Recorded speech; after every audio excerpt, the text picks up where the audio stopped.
Hello friends, I am Abhikumar, student in KCS Kasanara College of Arts and Science, studying BCom second year in A section.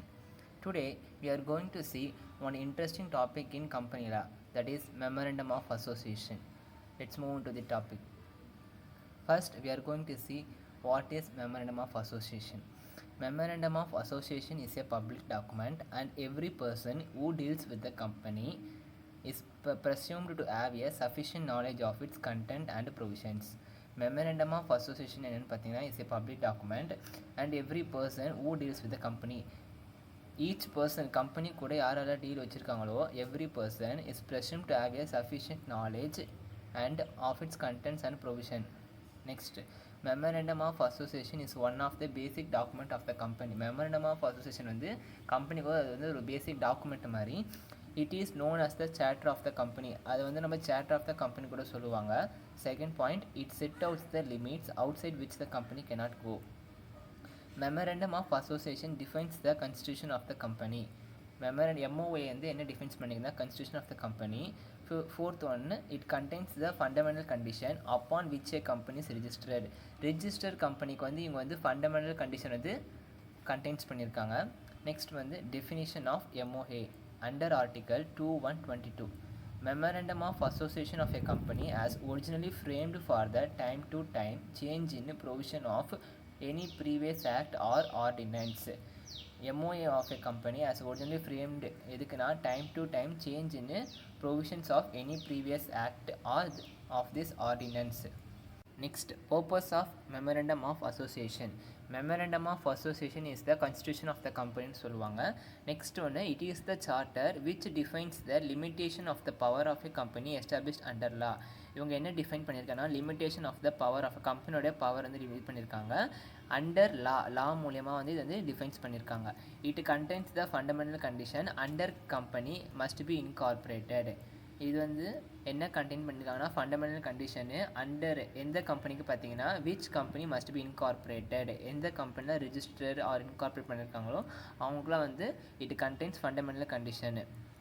Next ஒன்று வந்து it determines the powers objects and limit of the company. இவங்க என்ன determine பண்ணியிருக்காங்க பார்த்தீங்கன்னா powers object and limits of the company. Next ஒன்று வந்து பார்த்தீங்கன்னா requirements of MOA under section 19.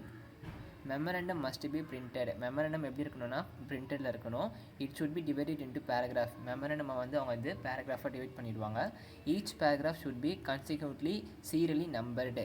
ஒவ்வொரு பேராகிராஃப்க்கும் வந்து சீரியலி அவங்க சீரியல் நம்பர் போட்டுருவாங்க. It should be signed by required number of subscribers. Where in case of public company and in one case of private company it should be signed by required number of subscriber. அவங்க வந்து இதை memorandum sign பண்ணணும். எத்தனை பேர் பார்த்தீங்கன்னா required number of subscriber. in case of private companyனா ஒருத்தர். Next, subscriber must sign in the presence of at least one witness. signature of each subscriber must be attached by witness. Subscriber சைனை வந்து must be எது கூட attach பண்ணணும், விட்னஸோட attach பண்ணணும். Every subscriber must add his address, description and occupation.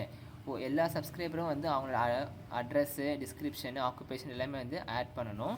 Witness should be write is address, description and occupation. Witness also அவங்களோட address, description, ஆக்குபேஷனையும் இதெல்லாம் சேர்த்துக்கணும். Memorandum must be stamp. Memorandum வந்து ஸ்டாம்ப் பண்ணிடணும். Next, classes of MOA. Classes of MOA பார்த்தீங்கன்னா 6 types இருக்குது. First one வந்து name class, next one வந்து register class, third one object class, fourth one liability, fifth one capital, sixth one subscription. நம்ம first one பார்க்கலாம். Name class. The memorandum shall state the name of the company with the word limited, private limited. Name clause என்ன பார்த்தீங்கன்னா ஒரு company வந்து கண்டிப்பாக அவங்களோட நேமை வந்து இதில் மென்ஷன் பண்ணிக்கணும், கம்பெனியோட நேமை. ஸோ அதுதான் வந்து ஃபர்ஸ்ட் ஒன்றில் சொல்கிறாங்க. நெக்ஸ்ட் வந்து பார்த்தீங்கன்னா registered office. Registered office class is also known as domicile class. இதுக்கு வந்து 2 பேர் இருக்குது. Under the following clause, part of the country is mentioned in which registered office of the company should be situated. Company வந்து register ஆகிக்கிறதான்றது வந்து நம்ம வந்து memorandum கண்டிப்பாக மென்ஷன் பண்ணணும். Next, object class. Object class is the major portion of the memorandum association. Object class வந்து ஒரு major part of the memorandum. இது வந்து ஒரு மேஜர் பொசிஷன் இருக்குது. Main object of the company இருக்கணும். Object which the company will undertake in future. அவங்களோட object வந்து which company undertake in future அதுவும் இருக்கணும். as the company cannot go beyond the object mentioned in its memorandum. So any object that company can undertake in future should also include in the object clause. அவங்க வந்து எந்த ஆப்ஜெக்டாக இருந்தாலும் சரி அது வந்து undertake இன் ஃப்யூச்சரில் இது பண்ணாலும் சரி அதை வந்து நம்ம வந்து ஆப்ஜெக்ட் கிளாஸில் கண்டிப்பாக மென்ஷன் பண்ணியிருக்கணும்.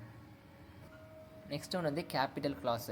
த capital class is applicable for the company. இது வந்து கம்பெனிக்கு அப்ளிகபிளானது which has some share capital. It mentions அவங்க என்னென்ன மென்ஷன் பண்ணணும் பார்த்தீங்கன்னா amount of authorised capital with which the company gets registered. அது amount of authorised capital mention பண்ணணும். அது எந்த கம்பெனி பார்த்தீங்கன்னா with which the company get registered. Next ஒன்று the number of shares of the company அதை வந்து மென்ஷன் பண்ணணும். Also the nominal value of each share. Nominal value of each share ஒரு ஷேரோட நாமினல் வேல்யூ என்னவோ அதையும் நம்ம இதில் மென்ஷன் பண்ணணும். நெக்ஸ்ட் ஒன்று வந்து subscription clause. This clause provides that those who have agreed to subscribe to the memorandum must signify their willingness to associate and form of a company. Next one, the memorandum of company limited by shares and company limited by guarantee each shall contain different statement. Memorandum of company limited by shares, company வந்து limited by guarantee, each shall contain different statement. ஒன்று memorandum statement company limited by guarantee. So வந்து ரெண்டுமே வந்து different statement. Thank you. I hope you all understand the concept of MOA.